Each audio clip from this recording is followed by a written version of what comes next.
This kind of desire seems to be in the news at the moment. We have a very interesting story that I think, on the one hand, we have the rave, and on the other hand, the Russians shot up a cosmetics warehouse. What were they doing? What's the... They really don't like makeup. They really don't like makeup. But I mean, there's like, we have the desire. The Burning Man thing should be terrifying and magical, and we talked about. But what's this other terrifying thing that's happening? We've got like actual rockets blowing up cosmetics factories now, which both of us, both of us saw and said, "Wow, that's interesting." What you blow up a cosmetics factory, and the ostensible thing was saying that the label had been celebrating the blowing up of the Crimean Bridge, but I saw something different. What did you say? Angels. Always the angels. What do the angels teach humanity? Well, maybe they teach us music. Maybe they teach metallurgy and cosmetics.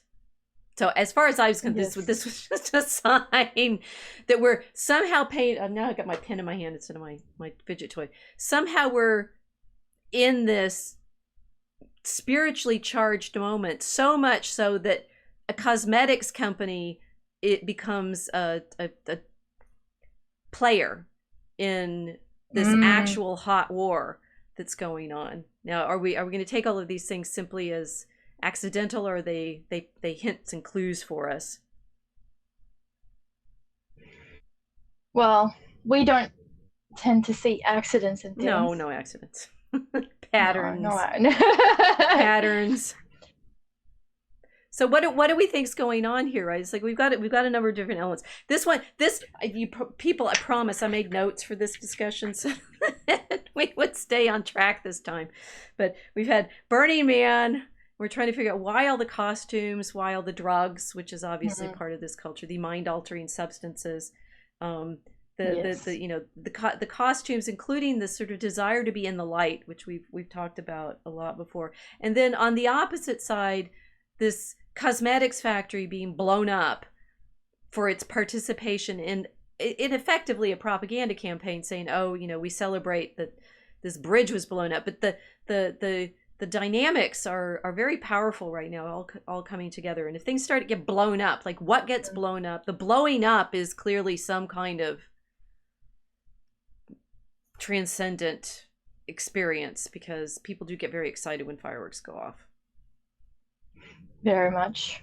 Well, that's why they're going to the Burning Man, isn't it? They want to see something blow up. Yes. I mean, they set that effigy on fire, and it's in the desert where we do our rocket tests out there. Obviously, I mean, there's a very military feel. They do it. It's in Nevada, right? Chat, maybe you know. Father Bear is asking, how high are you? All right, Father Bear, are you asking me? I've had wine. Now, if I'd been at Mass, that might be a fair question. Mugen Bear, no one is allowed to wear a mask. Nobody. So what kind of energy are we experiencing here? What do we think we need to worry about? I have another. I'll go to our next image. Is this very psychedelic mandala, kind of computer generated mandala. I'm thinking about the space. The parties have a focal point. Everybody faces in the same direction. Everybody's facing the DJ. Those turntables are an altar. Yes. Because it's the focal point of the entire field of people, or warehouse, or wherever you are.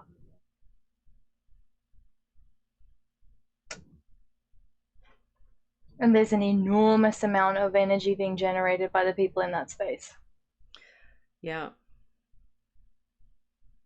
Because this is kind of a situation where dancing for 9 hours without a break is normal. And some people would do that for 2 or 3 days straight. Oh, that you're saying that's what you have to do to be able to fit into that costume that she's wearing. The Olympic athleticism of the rave dance. Yeah. I mean, I don't really like. It was quite normal. I'm laughing about it. Like there were horrific things that happened, of course, because people would Mm-hmm. collapse. You would see people collapsing after they'd been in this space. Um, I mean, at what point do normal people move like that for 9 hours at a time? You're training for like Olympic peak athletic fitness in order to be able to do this kind of recreational Right. activity. And it's not just like the cardiovascular workout. Like you're frying your neurons at the same time while you're doing this. And then everyone is together in the same room or field doing the exact same thing, and everybody's focused on the exact same thing. It's a very intoxicating crowd energy. Mm-hmm. And a kind of like self-induced formation almost. Because if that like part of the importance of it as well is getting into a kind of rhythmic flow with the music Mm-hmm. and the dancing and everything. If someone grabs a cable and unplugs the speakers and cuts, or someone suddenly flicks the lights on, you're pulled out of whatever frame of mind you just got yourself into. So there is kind of like a moving transcendental meditation aspect to the whole thing. It's very ritualistic. It's very ritualistic. I'm wondering. It occurred to me as you're describing this, which generation was doing this? Who are they now? Are people still doing these? I'm gonna reveal my age. We all know how old you are. So, no, I as a fencer, you're gonna know my age. I've lost track of my age because I've been fencing for several years. I'm in the late 50s age group right now, and I'm going to turn 60, and I better get back to fencing before I turn 60 and have to level up to the next I'm telling everything tonight. You got to like age yourself. all right. Well, no, because I was very naughty. So I don't want this to kind of be me celebrating it, but no, I as you have heard, the people who were doing these kinds of dance exercises were 10 years ago. 20 years ago. I mean, I'm wondering now. It's like we just went through like a obviously trance-induced psychic trauma. Oh yeah, resetting of some kind of spiritual energies, when all of this kind of thing was, if it was going on still, was completely shut down, right? Or was it, right? Were people still going to concerts? And then that concert that was in Houston last year, I forget who the artist was, but the people were crushed in the crowd, and that event was one of the things that inspired us as in our Dragon the Common Travis Room, Scott concert, right, to start thinking about the Draco Alchemicus and the power of being in this kind of hypnotic space. And therefore we're making it sound appealing, and isn't this cute, and she wears rainbow stuff, but of course there's a because it's such a spiritually powerful practice, it's a terribly dangerous practice as well. Well, yeah, like I'm trying to keep it light, but horrible things happened. So basically, I was like, this scene sort of became huge in the 90s. It was kind of calming down around September 11, and then for like a few years after that. So it would have been around that time that I was partying. And no, terrible things happen.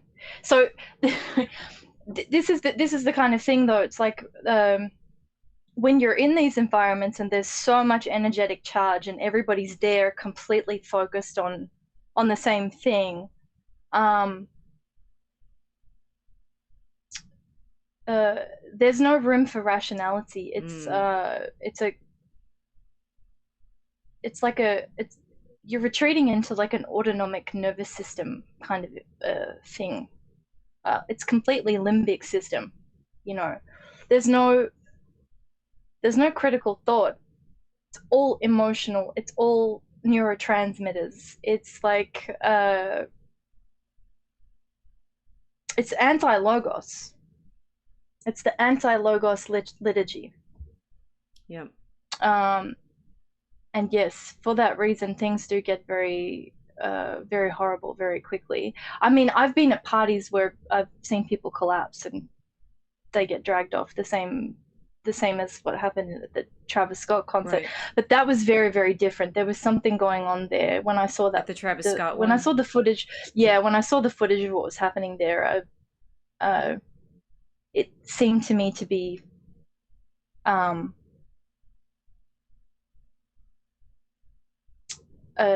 ritual that was not even disguised as a festival. Very different to the kinds of parties that we were used to back in the bass music era.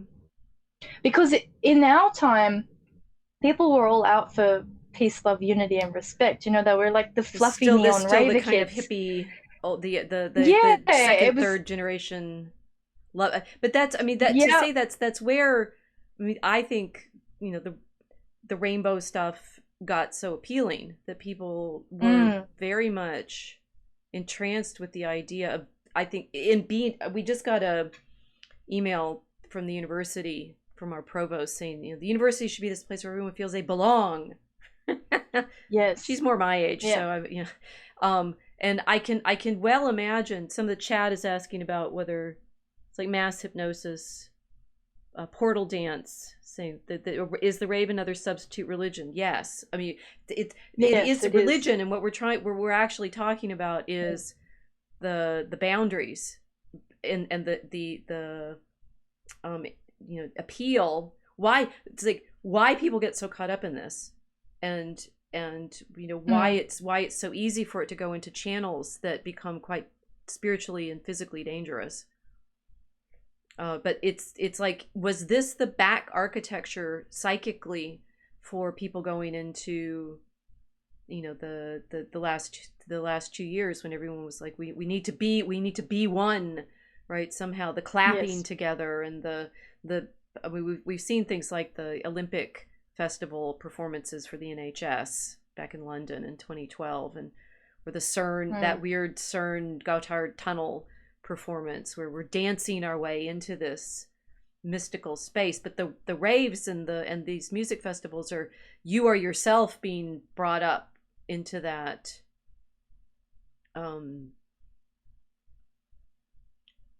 I'll keep saying mystical, but that hypnotic space.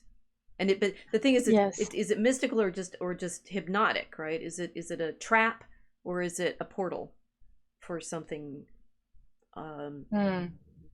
more positive? Well, you're de-identifying yourself in those spaces. This is what I learned after, you know, some time in those parties, was that, you know, you arrive at first, everything's amazing, everyone looks amazing. I mean, it's a lot of fun in the beginning. So when people talk to me about this, I tell them honestly, because, I mean, people are doing it for a reason. It's fun. Where else do you get the opportunity to completely transform your aesthetics? And, you know, you can dress however you want. People don't care. So you think of that as a kind of individualization process, because it's like, now I can release who I really am in this space. After a while, like for myself, I started to understand that this was actually de-individualizing.